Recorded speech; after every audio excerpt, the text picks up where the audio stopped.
Hey everybody, what's going on? Just thought I'd come back and do a more in-depth video of what I've got going on here in the planted 36 gallon. I recently noticed some more attention towards that little 50-second clip, so just thought I'd go ahead and make this. I guess we'll go over stocking first and then we can do equipment and whatever. But to start out with, it's the 36 gallon Bowfront ensemble from PetSmart. I got it for Black Friday deal a while back for like half off or something like that. But starting out with the stock, got 3 koi angels, and I'll try to do this without shaking too much. But this guy here, you can see she, I don't know how beat up it is, because this one back under here was constantly hitting up on this one, and out of nowhere, this one here just started like being a bodyguard for it, and now this one doesn't come out. So hopefully I can give this one some time to grow those fins back, because I do not have anywhere else I can put it into like a hospital tank or a quarantine tank. Yeah, that's the word. But moving on, I had 3 of these Danios, but I found one in that Aqua Clear one day. I have no idea how it would even get in there, but I found it in there. I guess I could have swam up the stream like a trout or salmon or something. I have no idea. But it did get in there, and I got it out, and it died like 2 days later. But I still have 2 of them. And I have 2 random Rasboras. There's one there. I had like a community beta setup, and there's the other one. And I ended up changing it because I didn't like it. So I just threw these guys in here, and they've been doing perfectly fine ever since. And back here you can see the glass catfish or the ghost catfish, whichever one you want to call them. I don't know if they're the same thing or they're different, but I was not originally ever going to get those, but I went into the fish store with my girlfriend or whatever, and she saw them and she really liked them. So she wanted to get 2, but there was one that spine was curved like this, so they just gave it to me for free. So it's still alive, and its spine is like straight, and I can't tell it. I don't know which one it is anymore. And what else? We got some bottom feeders in here somewhere. I had to find them. Oh, there's one Corey. That's the big chunkster. Oh, there's another one.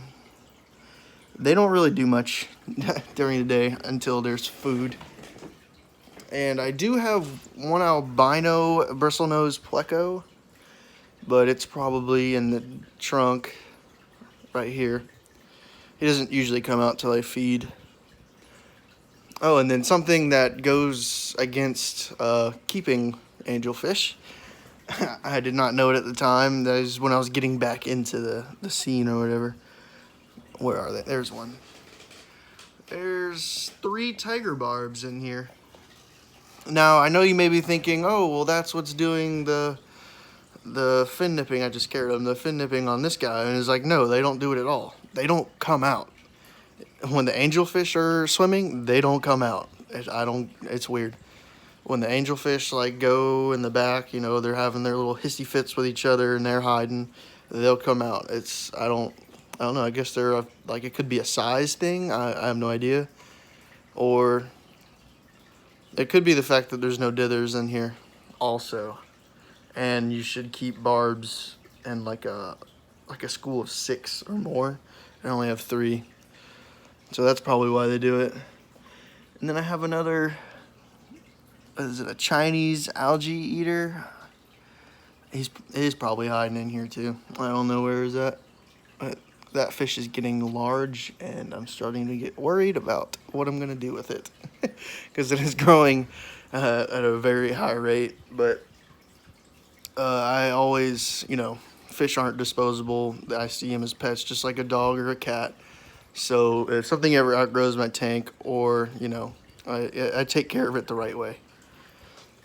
I guess we go into the plants, because I'm pretty sure that's all that's in here, unless somebody was making babies. Over here in the back left corner, I have this gigantic Amazon sword that goes about all the way out the water. I mean, it's you can't really tell on video, but I mean, it's a good, like a little over a foot tall.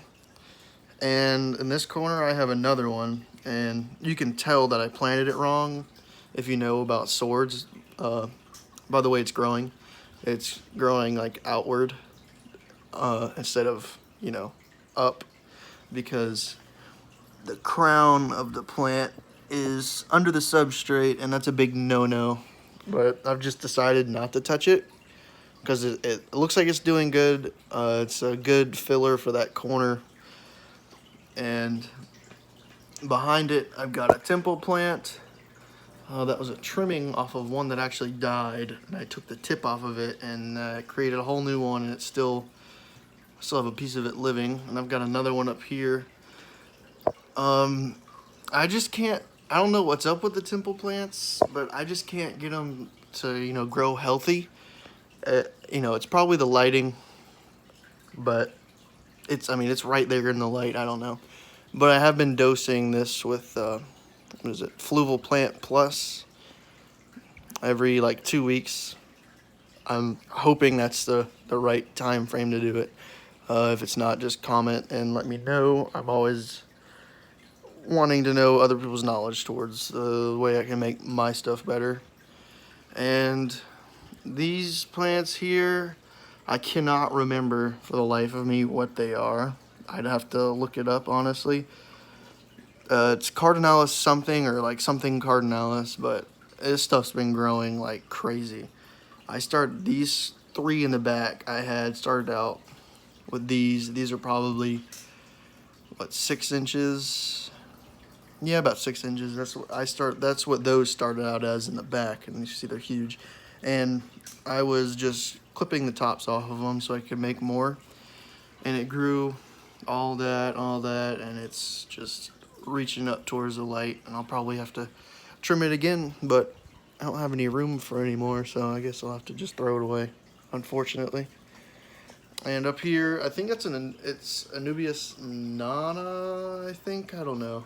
I got that plant such a long time ago, I can't remember what it is.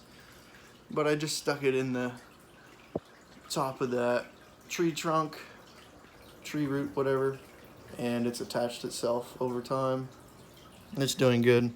But those things are indestructible. You can't really hurt them. I guess going on to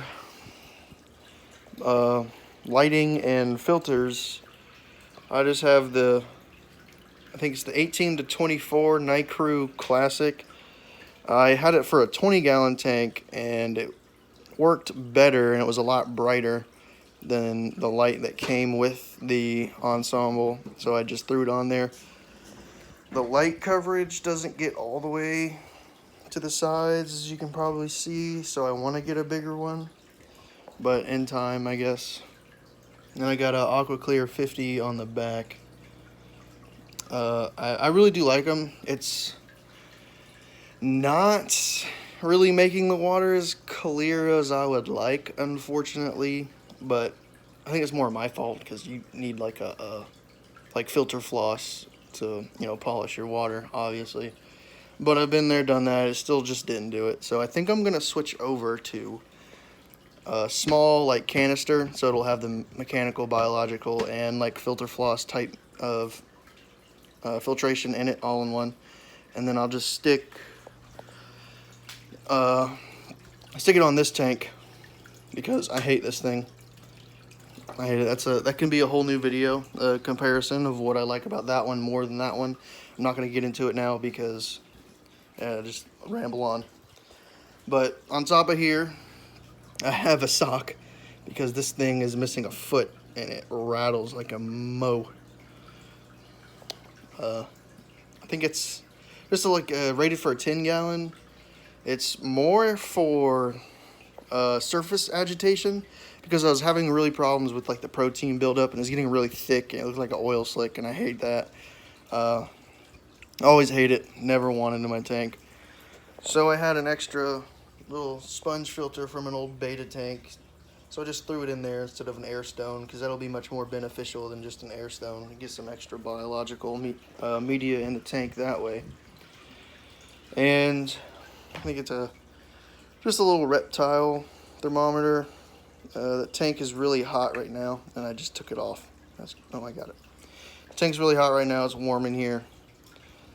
I usually keep it in the 79 to 80 range. I know angels like it a little bit, 80, 82, something like that. Don't quote me on that at all. Don't quote me on that. I'm just pulling that out of my butt. But around there, but I don't like it to get above 80. So it's a little warm for what I usually keep it, but everybody is doing fine. But that'll wrap up that tank, and in the future I can make videos on this little split beta tank. Next to it I've got a bearded dragon. Don't mind the mess in there. It's like 8 o'clock in the morning. I haven't got around to cleaning it. Just got his food in there. And the crested gecko, doing good. Still kind of a little baby. Haven't had him that long. He's in a Exoterra. And then a little Pac-Man frog back there. And yeah, just be looking for more in-depth videos of everything I got going along. I will do separate playlists on the channel, so if you subscribe, check out the playlist, get updates or whatever, 2019 YouTube stuff. But I'll do playlists of each, tank, each animal, and I can do updates on what's coming new, what changes. So I'll pretty much wrap this video up, so I will see you guys in the next one.